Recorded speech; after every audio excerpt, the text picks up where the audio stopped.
Mesdames, messieurs les acteurs économiques, c'est à vous que je m'adresse.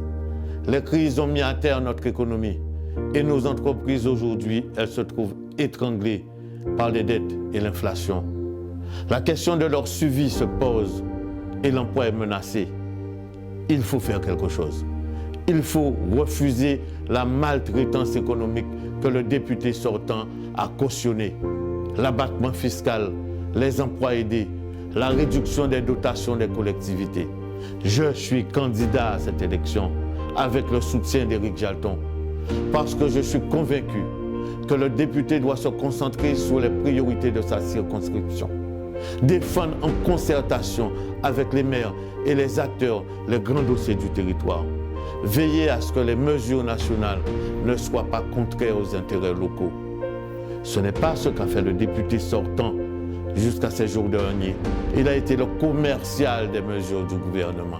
Il a voté des mesures qui font mal au pays, notamment la loi sur l'eau.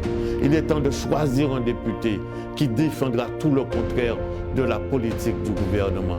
Un député qui sera l'ambassadeur de nos difficultés, qui défendra le pays et qui s'opposera aux politiques néfastes pour le pays. Avec votre confiance, je défendrai une réforme de fond que nous attendons depuis longtemps, spécialement des mesures fiscales pour les investisseurs privés.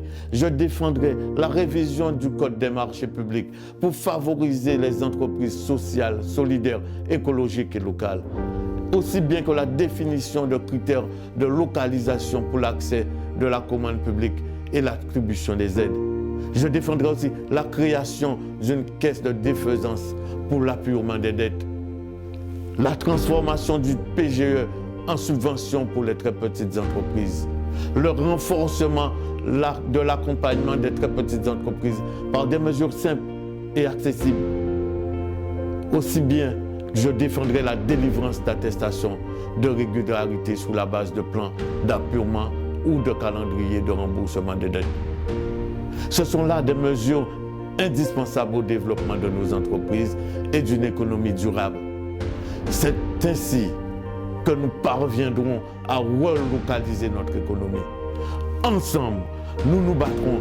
Ensemble, nous ferons la réforme pour que vive l'entreprise et les très petites entreprises, pour que vive l'emploi et vive une Guadeloupe durable, parce qu'elle fait confiance d'abord aux entreprises de son territoire.